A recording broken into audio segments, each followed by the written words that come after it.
Good morning, guys. We have a very, very busy day in the life of a home health nurse. Today I have 1, 2, 3, 4, 5 stars of care. So we're about to get these stars of care popping. I just literally decided to record today and take you all through my day. I just dropped my daughter off for school. It is 7:37. I am on my way to my very first patient's house, and I'm going to show you all my day today, how long it takes me to go out and see 5 stars of care. It is all ortho patients. So ortho patients are relatively easy. It's just kind of repetitive, but I also like to concentrate and make sure that I'm giving that patient the individualized care that they need. That number 3 or 4, I'm just like, did I say that already? Because like I said, it can become very, very repetitive. My husband is trying to call me. I'm going to call him back and concentrate on the road, and then I'll pop back in on you guys in a few minutes. All right, guys, we're just calling a patient to let them know that we're en route and on our way to the home. Let's see if we get an answer. Sometimes we don't. You leave a voicemail and let them know. Good morning, this is the nurse. How are you? I'm fine, and yourself? Great. Just letting you know that I'm en route and on my way to the home to see Mom, and I should arrive in 10 to 15 minutes, give or take traffic. Oh, great. Thank you. Thank you for calling, and see you soon. Wonderful. No problem. And just a reminder to have her medication and any discharge instructions available for me to review while I'm there. Oh, trust me, I'm on it. Because I'm trying to make a combination of her medicine, and I'm so confused. No, that's waiting for you. That's what I'm here for. We're going to get her a medication regimen started, okay? Thank you so much. You're welcome. I can't wait for you to get here because she's in pain and I don't know what to give her. No problem. I'll see you shortly, honey. Cheers. Yes. Thank you. Okay. Bye-bye. All right. So that's what the calls sound like a lot of the time. Families are eagerly awaiting you to get there. The patients in a lot of cases are already taking a lot of medications, and they're wondering how to put the new medications in the regimen. So that's one thing I really like to start my day very early to kind of ease some of that. And I will, because when I kind of talked to her last night, she kind of gave me a little indication that she was kind of a little bit confused when it comes to medication. She's even saying now that her mom is in pain, which may be kind of a little indication that they haven't given pain meds this morning, or when's the last time she got it, or did she, different things like that before she went to bed. So I will preference those patients a lot of times and put them first if I think that there's a concern with the medication, especially with pain management. So we're actually really sitting down the street from this patient's house because I got here early and I just decided to call and let them know that I was on my way and wanted you all to know what those calls look like. I always call every patient when I'm en route and on my way. And one of the main reasons that I do that, I like for them to be ready and prepared for me because we like to get things cracking and going because I need to get to the next patient as well. And I like to remind them, because I remind them on the initial start of care call to have the medication and discharge instructions available for me. So that's kind of what I do when I make that call.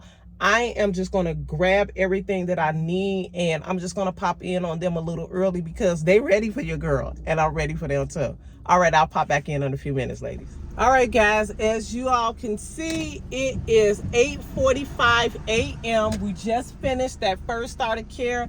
I went in that home at about 8:03, I want to say. So start of care took right at 40 minutes. So it was a really good start of care. The patient is actually Polish. The patient is Polish. The daughter was Polish. So they were kind of having some kind of language barrier issues when it came to how the medication was written. So that was the big thing. And then how to just incorporate the new medications, because the doctor put her, of course, on an antiplatelet. There's 2 pain meds, an antibiotic, and then there's an anti-inflammatory med that the doctor put her on. And then they gave like a Valium diazepam as a muscle relaxant for the patient as well. So it was a very great start of care. The patient was adorable. The daughter was adorable. We got it done. in about 40 minutes. Typical for me, 35, 40 minutes in the home. You know, when I stop and before I start the visit for the second patient, what I will do is show you all how much charting I was actually able to get done in the home. So I'll show you what I get done in the home actually with the patient. So my charting when I'm done, actually being out and in the field seeing patients, my charting, it can and is usually typically very minimal. Typically I'd like to do as much charting as possible when I'm in the house with the patient. Sometimes if the weather is, you know, depending on weather conditions, if we're, you know, going to get a lot of rain, we live in the Midwest, if we're going to get snow or just different things like that, I may not do as much charting because my goal then, or if I have something that I actually need to get to and do after the start of care, after I'm out in the field, then my goal is to get there, see the patients, and get done.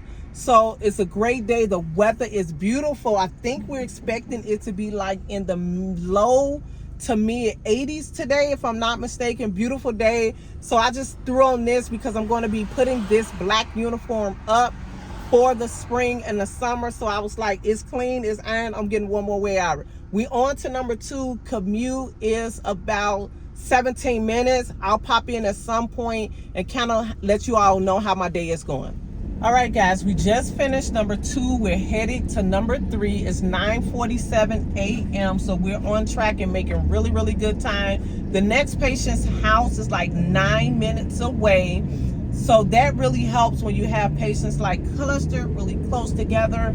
Us home health nurses love that. This patient, actually, I will probably be there maybe about 25, 30 minutes at the most. This patient is an insurance patient. And also the other thing about this patient here, I saw him maybe 6-7 months ago, right somewhere late fall, where he had the other knee replaced. This time he got the right, is it the right one? No, the left one. Last time he had the right knee replaced. This one is the left one. So the education, you still going to go over it and reinforce it, but a lot of times they remember a lot of it. And if I'm not mistaken, this patient has also had a hip replacement as well. So those can be relatively very easy patients to teach. So yeah, we're going on with our day, and I'll pop back in on y'all in a little while. All right, guys, we are moving on through this day. Let's see. It is 11:09. We are about 3 or 4 minutes away from our 4th patient. With my last patient that I just saw, that I had seen before some months back, the only thing different with him this time, he got the right knee done, but the only thing that was actually different with him is that this time they gave him Lovenox.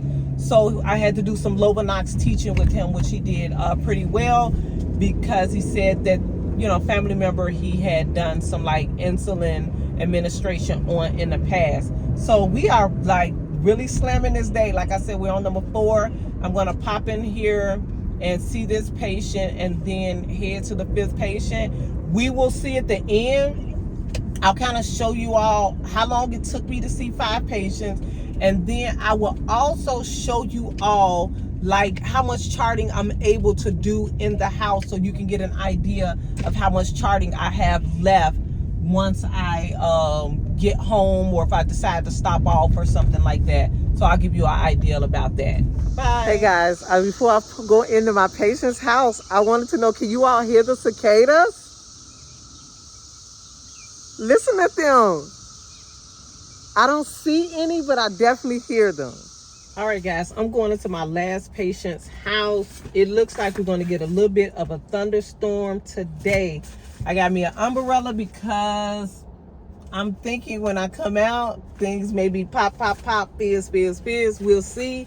We'll see if I make it home. We're going to see everything. So this here, hopefully this is a pretty seamless start of care, because I want to be in and out, because I want to be out of whatever finna happen out here. Bye. All right, guys, it's 12:30. I am done for the day. I've seen all 5 starts of care. Okay, I'm going to get out the rain. It did start to do a little drizzling So I'm gonna get out the rain and I'm gonna go home, and I want to kind of show you all inside one of the charts to show you how much charting I'm able to do while I'm actually in the house and with the patients. And these here, I'll explain this as well. And we're gonna wrap this video up in just a couple of seconds. All right, guys, I'm home. I've taken me a nice hot shower. I am in my pajamas. I'm about to take me a snack and do my charting. It actually is 1:28 p.m. So I've been out, took my daughter to school, stopped, well, not stopped, but, went on my day, saw 5 stars of care, came home, showered, about to take a snack and get ready to chart. So I kind of wanted to show you all this, what I kept mentioning. This is inside home care, home base. All those areas that had those little red dots, you have to complete those sections. And once you complete those sections, you get a check mark. Like you see the little green areas, that's the check mark, meaning that that area has been completed. I completed that charting in the house while I was with the patient, talking with the patient. Now, another big portion of the OASIS SOC starter care documentation is right here inside the physical assessment. You see that right there? When you click in there, it takes you into the whole like body assessment, just all of the assessments of respiratory, cardiac, just everything is all locked up in there. See that it does a patient identification, COVID-19, the demographics, homebound status, financial health, and it just goes on. So all of the areas that the boxes are unchecked, that section right there, I still have to chart on, and a couple of sections in there. And then I have a couple boxes that I still need to clear out that'll turn red once I complete. So my charting is very minimal. I did 5 stars of care today. I should be able to get that done in under 2 hours. So I wanted to pop back in, kind of just show you all that and show you what a day looks like when I am out in the field with 5 stars of care. I plan on doing another video, kind of letting you all know how my PRN status is working, how I have total control of my schedule, and why I made the move to PRN. I'll explain that in another video. And I thought about it when I was in the car and I grabbed my umbrella. I'm going to get that video made for you all for my trunk, what I keep in my trunk stock and things to just keep in your car for a home health nurse. And this will be cool because I'll do kind of like summer, and later on in the year, maybe I'll do fall or something before it get cold here, because I need to get cold here fast because this is the Midwest. Later for now, I have enjoyed making this day in the life of a home health nurse for you all. If you have any questions, ask it down in the comment section. Content is dropping. Expect an update. I put a video out last week in regards to our debt-free journey, so I'm going to give a huge update on that. And I'm going to make a video telling what I made in the month of May of 2024 as a PRN home health nurse. Until later, guys. Bye.